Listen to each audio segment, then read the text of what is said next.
I used to believe that money was the answer to everything. Not just comfort, not just security, but everything. I remember standing in front of the glass walls of my penthouse, looking down at the city that never slept. The lights flickered like stars beneath me, and I used to whisper to myself, "This is it. You made it." And I had. Luxury cars lined my garage like trophies. My wardrobe carried brands most people only saw in magazines. My phone never stopped ringing.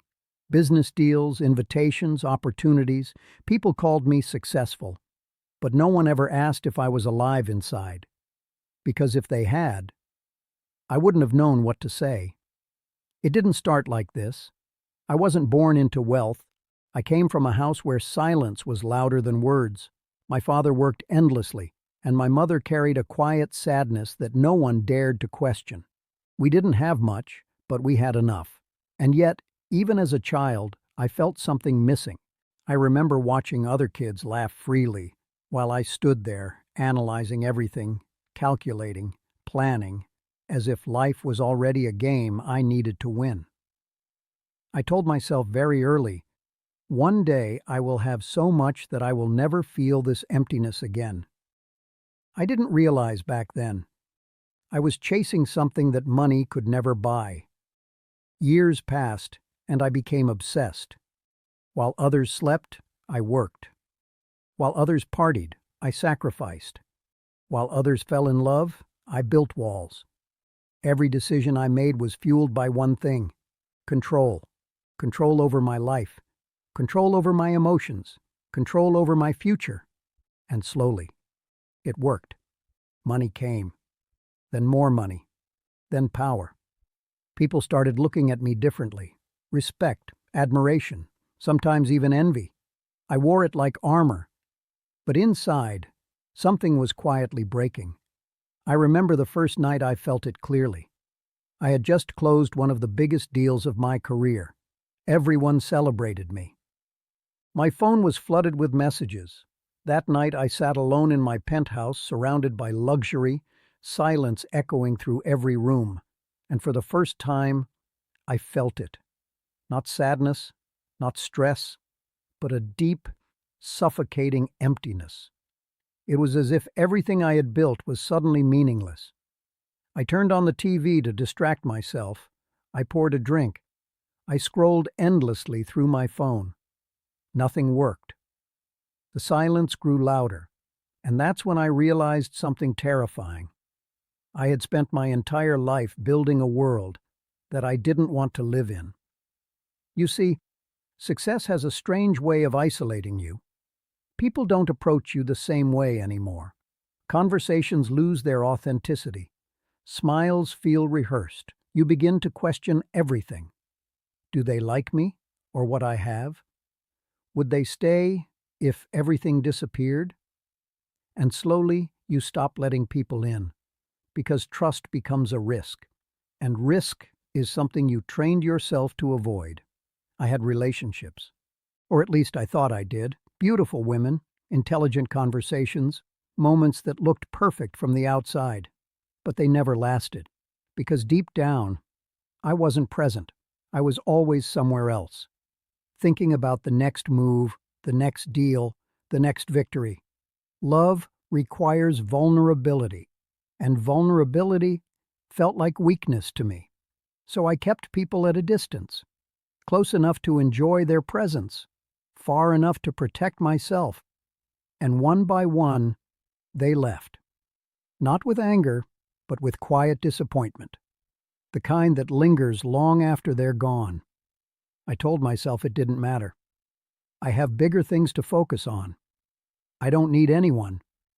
I'm better off alone. These lies became my comfort. Until one day, they didn't. It happened on a night I can never forget.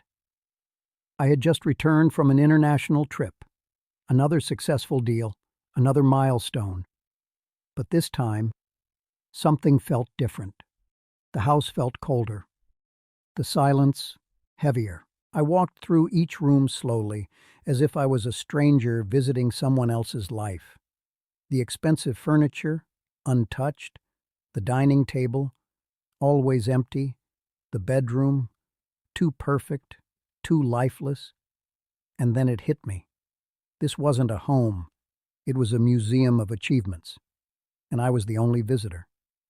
I sat on the floor that night, not on the couch, not on the bed, but on the cold marble floor.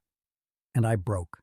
Not loudly, not dramatically, but quietly, deeply, completely. For the first time in years, I allowed myself to feel everything I had been avoiding. The loneliness, the regret, the exhaustion, the truth. I wasn't living. I was surviving inside a life I had designed perfectly, but never truly experienced. You know what the hardest part is? Admitting that you were wrong, that everything you believed, everything you sacrificed for, didn't bring you what you thought it would. I had spent years chasing success, thinking it would fill the void inside me, but the void wasn't something I could outrun. It followed me, grew with me, shaped me. And now, it was all I had left. The next morning, I didn't check my phone. I didn't respond to emails. I didn't chase anything. For the first time, I paused. And in that pause, I started to see things clearly. I saw the people I had ignored, the moments I had missed, the emotions I had buried. I saw a version of myself that was tired, not from work, but from pretending to be strong, pretending to be fulfilled, pretending to be okay. Change didn't happen overnight. It wasn't some dramatic transformation. It was slow, uncomfortable, sometimes even painful. I started reaching out to people, not for business, but for connection. Some responded, some didn't. And I had to accept that, because not everyone waits forever. I learned to sit with myself, without distractions, without noise, just me and my thoughts. At first it was unbearable, but slowly it became necessary. Because in that silence, I began to understand who I really was. Not the businessman, not the successful man, but the human being underneath it all. I won't lie to you. I still have everything. The money, the success, the lifestyle. But now, I see it differently. It's no longer my identity. It's just a part of my life. And for the first time, I'm learning to live beyond it. If you're listening to this, thinking that success will fix everything, let me tell you something honestly. It won't. It can give you comfort. It can give you options. But it cannot give you peace. That comes from somewhere deeper. Somewhere you can't buy. Somewhere you can't fake. I lost years chasing something that was never the answer. And even though I can't get those years back, I can choose what I do now. I can choose to feel, to connect, to live. Because at the end of the day, it doesn't matter how much you have if you don't have yourself. And I almost lost mine forever.